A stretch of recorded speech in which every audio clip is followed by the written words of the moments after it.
resurrection of the dead in Judaism. The Rambam, I think this is how you say it, Maimonides, compiled what he refers to as the Shlohah Asar Ikkarim, the 13 fundamental principles of the Jewish faith, as derived from the Torah. Rambam refers to these 13 principles of faith as the fundamental truths of our religion and its very foundations. Number 13 of the 13 fundamental principles is the belief in the resurrection of the dead, which is a real, even from the Christian standpoint, Jesus rose from the dead, and Jesus, his friend, his good friend Lazarus, he'd been dead 4 days. He raised him from the dead, which led to the shortest verse in the New Testament, in the Gospels. Jesus wept. That's all. One verse. Jesus wept. And he did after raising Lazarus because people still didn't believe who he was. I thought that was an interesting tidbit. Ezekiel 1 and 10 are together a vision. Again, I'm reading from the book God dictated to me, Isaiah 53 and the day of the Lord. And as you can see, this doesn't really have much to do, if anything, with Isaiah 53 and the day of the Lord. There's a lot of other information in there that he taught me and had me write. Keith, go to your computer. Keith, do this. Write this down, or type this. He'd always say, right. Ezekiel 1 and 10 are together a vision of the resurrection of the spirits of the dead to heaven. The creatures later identified as cherubs, which is a type of angel, they're on the ark, with the spirit are going to and fro, east, west, north, and south, adding eyes to themselves and to the wheels, and taking them to the platform of heaven at the entrance of the eastern gate of the house of the Lord, with the presence of the God of Israel above them. All of Israel, whose name will endure in the heaven God is creating, that are righteous and in right standing with God, are the eyes of the eyes on the cherubs and in the wheels. The eyes represent the eyes of the spirits of the dead, a spiritual heaven. Now, back in antiquity and even into the Middle Ages, that wasn't a great thought, so to speak, because everybody feared the God. I mean, they felt like everything that bad that happened to anybody was because God was angry. Just angry. And they had no knowledge of science or medicine. And yet they missed their loved ones so much. And so they'd go out to the cemetery, or they'd go out to the grave plot and just look at it, and they would wish that loved one would just rise up out of the dirt and be them again, not in spirit.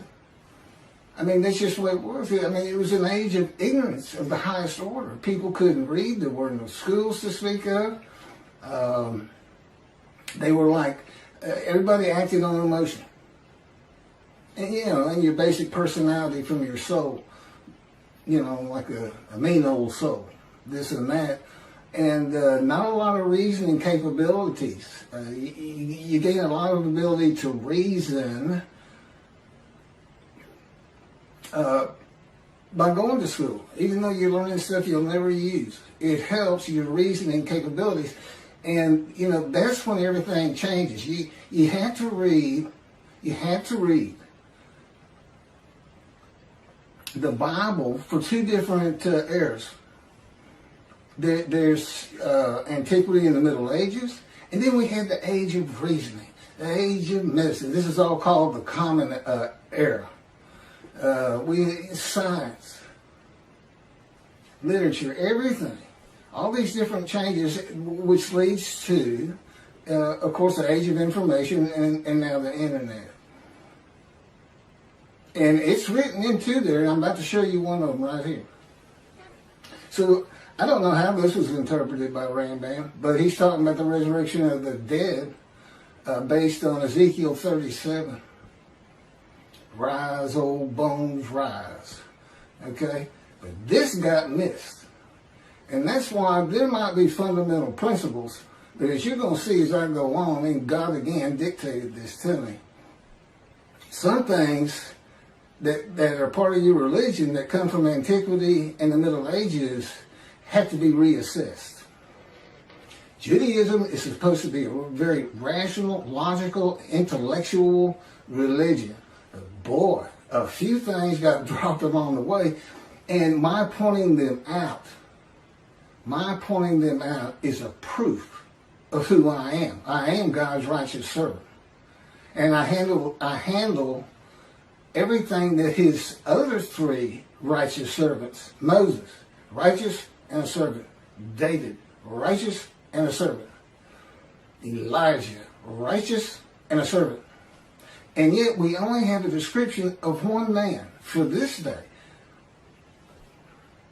the righteous servant of God. So effectively, I am the righteous servant of God, his servant David, a shepherd. Again, Rambam, 2 chapters on King Moshiach, and he's just making it up as he goes, just like he did the Messianic era. Can't back any of it up. A shepherd, Elijah, and the prophet like Moses. And this is the prophet like Moses. Moses did 2 things. He led the Exodus, and he wrote the Torah. God dictated it to him. Okay, well, the Jews aren't in bondage. I don't need to do that as a prophet like Moses, so what's left? Write this down. That's the prophet like Moses. And I have all the knowledge that Elijah would have.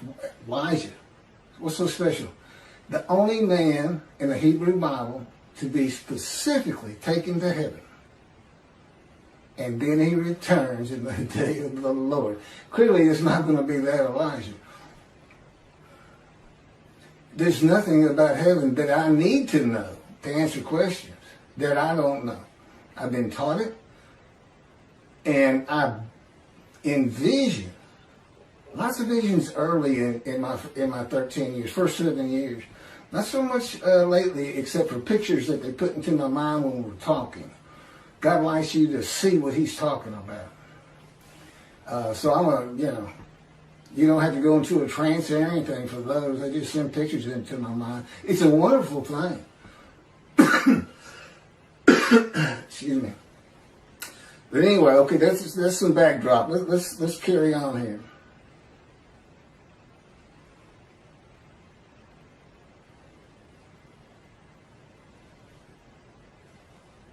Okay, there's the eyes.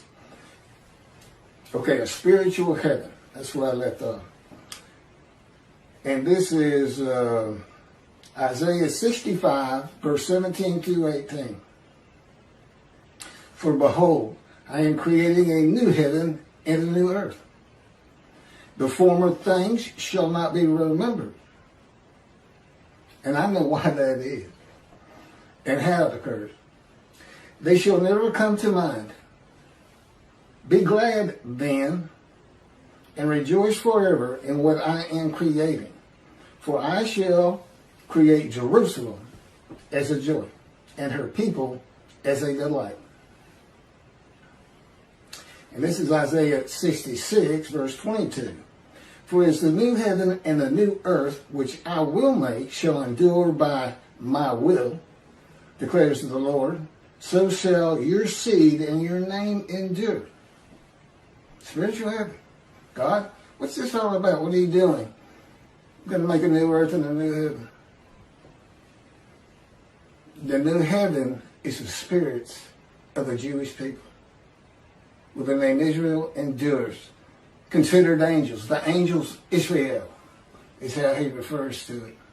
That's what makes it a new heaven. A new host of angels. So, In the new earth, the same story again. You get to watch it. You get to watch it, Jewish people. You don't want to miss heaven. Now, I've been there. Generally, I can still sense my body. But I've been there in pure spirit. And but he tells me you'll feel your body, your physical form. But he's going to have another chosen. He's going to basically just run the story again. And you get to see how it really all played out from the get-go. And of course, time means nothing to you. You don't want to miss it. And that's my proof of an Elijah. I just showed you the prophet like Moses. There's my Elijah.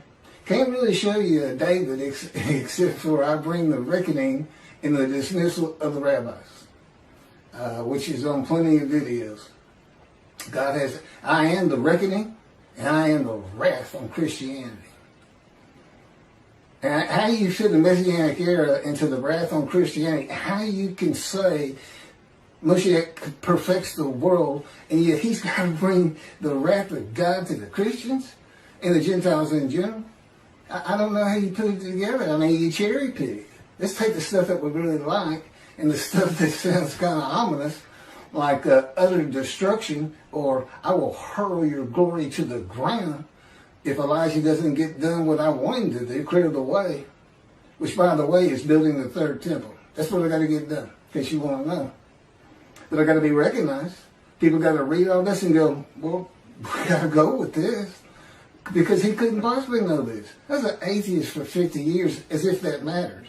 I mean, the greatest rabbis, Rambam, this, that, people today, Jews for Judaism, Tovia Singer saying 53 is the people Israel as one, all Jewish people as one man. None of it makes any sense. Tovia bases it on the Holocaust, that there was a guilt offering. Let's go to Leviticus. He went Christian. He's going to use the animal, sacrificial, and worship laws for a human being. And that's adding to Leviticus. You're not supposed to add to or take from anything God had written. The Christians killed one son. Tovia Singer's got him killing 6 million so that they would go back home. Yeah, that's not God. He knew you'd come back. He knew you'd get driven back. He didn't have to lift a finger. And then Michael Skoback and whoever wrote their commentary, it's another person, but I only hear Skoback talking about it. It's based on the Messianic era, where the world realizes the Jew has been right all along, a great exaltation, this and that, never going to happen. His whole commentary is based on something never going to happen. You know, where's the day of the Lord? Where's utter destruction? Where's vengeance? And where's God's representation? Where's his Moses? God's coming, but, you know, clearly it's Moshiach, but you better get a description. I mean, you got a description. I still can't get anybody to talk to me. Does shun, despise, and held no account ring a bell? Because God knew it was going to be like this in the beginning. Ezekiel 37 gives a vivid account of raising the dead to life into new bodies of flesh and bone. This was a common belief in the ancient age and Middle Ages. In this age of information with knowledge of science and the human body, few people believe that a human body can or will be resurrected anew by God. You cannot take, we know, but you cannot take the ashes of bones and make a new human body. You are just making stuff up. When did God do that? You ask, can God do that? You know what the answer is? No, he can't. He said, now I can create a human being where there could be a resurrection of the dead. He said, but I don't want anything to do with that. But the world as created is not set up for that type of an event.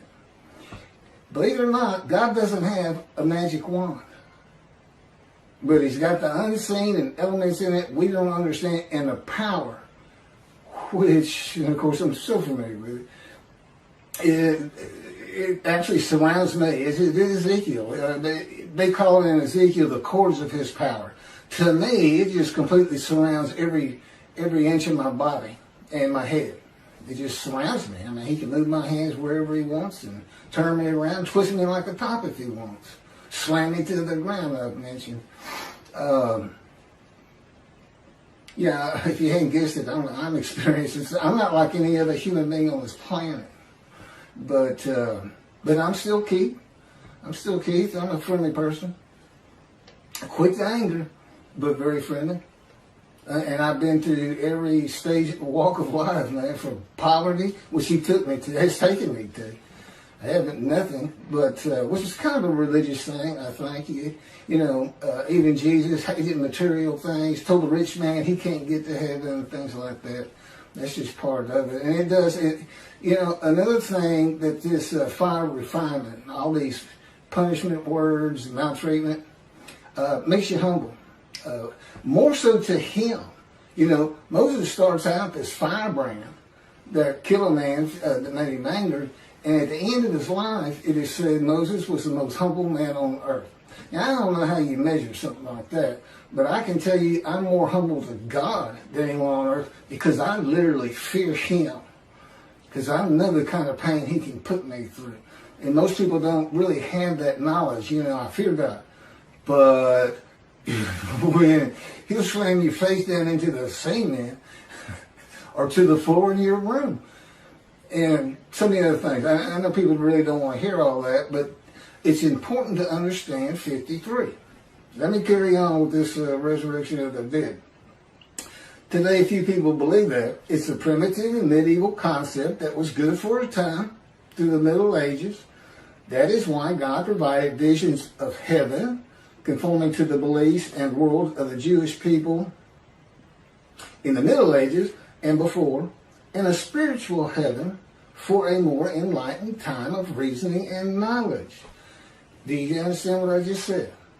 The Bible has to be read with an understanding of antiquity in the Middle Ages and those people and who they were.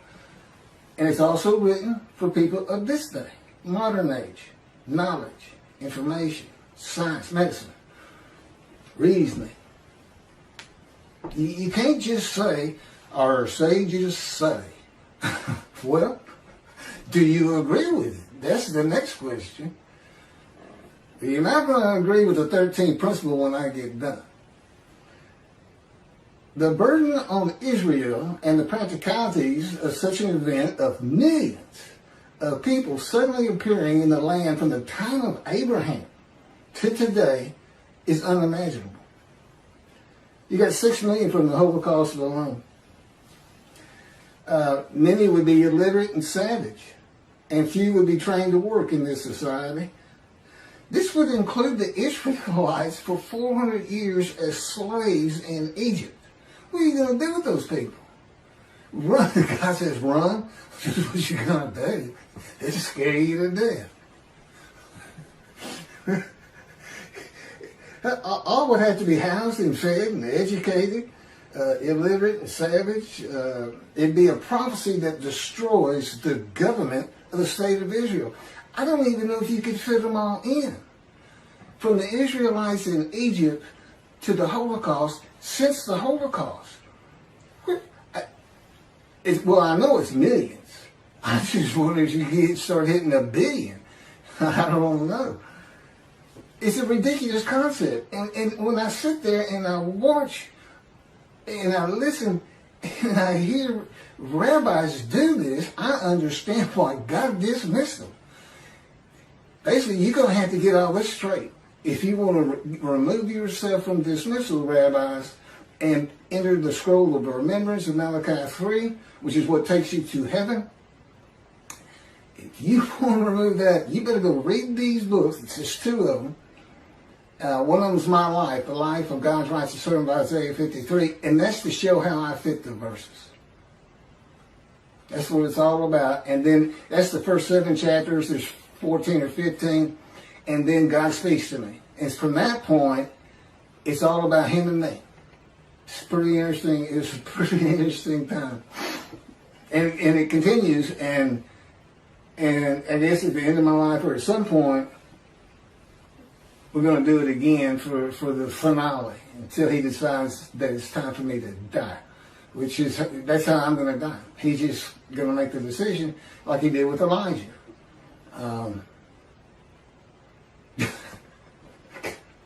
Nothing. Okay. The resurrection of the dead in a human body to a heavenly earth, the world to come. No, that's Messianic. There's also a world to come, which is really amazing to read. Because it's not in the Hebrew Bible. And look, this isn't oral tradition stuff. This is somebody who wants to please his following and get money, if you ask me and God. That's what this is. He's just making it up. It's not an oral tradition. Now, I don't get into the Torah at all. And the oral tradition, I'm going to read it the way God says it in just a second, but we don't get into that at all. I know Rambam said Moshiach would read Torah day and night. Well, no, I don't. But I definitely am a scholar on the prophets and the day of the Lord and everything I've been talking about 45 videos that we keep flipping. Find you a motorcycle and just stick with it the last 2 or 3 because, you can go back 4 or 5 and we're just redoing them to keep them circulating and adding.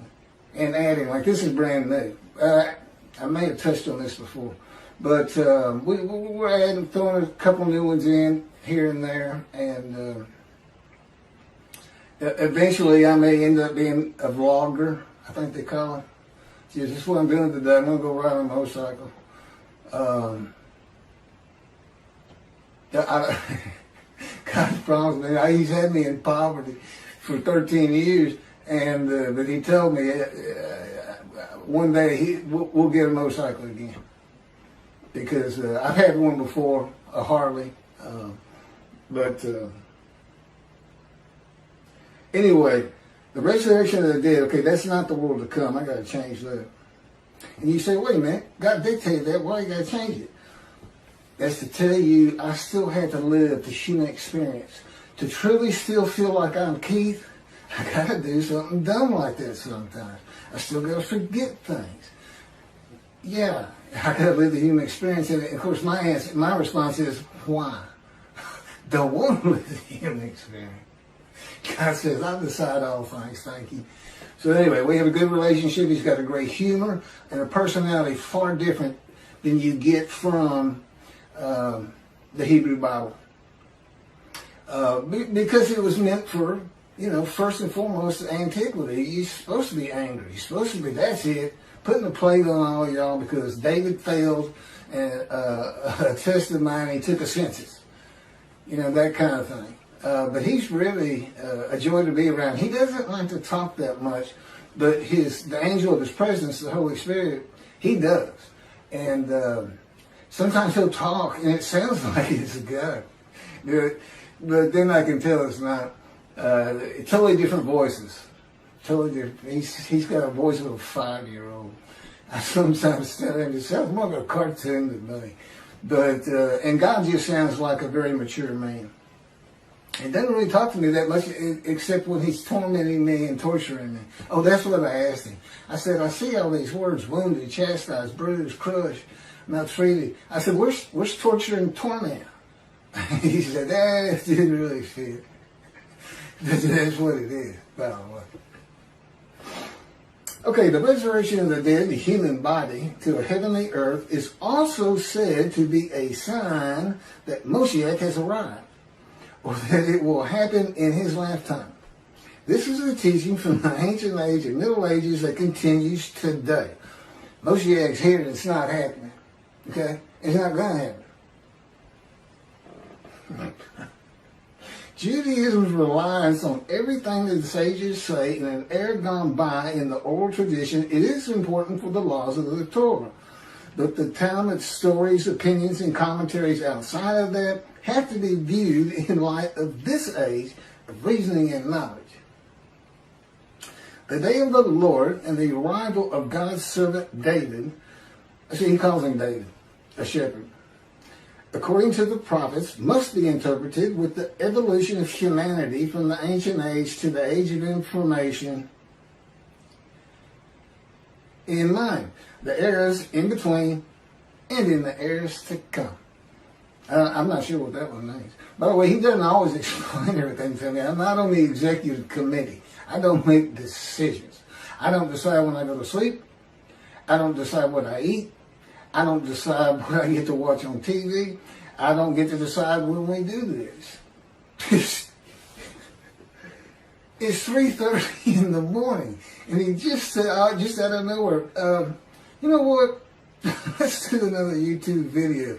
I've been having computer problems, and suddenly, the problems with my computer that I've been suffering through for 2 to 3 days, brand new computer I got with my stimulus check.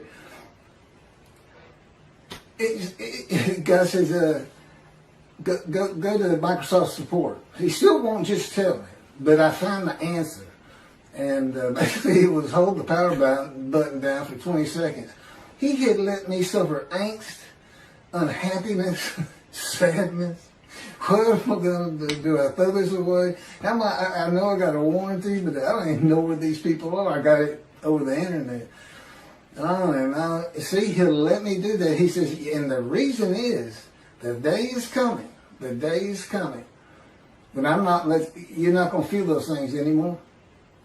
You know, once I get recognized, once I'm the God's righteous servant, Moshiach, David, Elijah, prophet like Moses, being recognized, and we're bringing the vengeance and hopefully helping the rabbis remove the dismissal so that they can enjoy that fine heaven.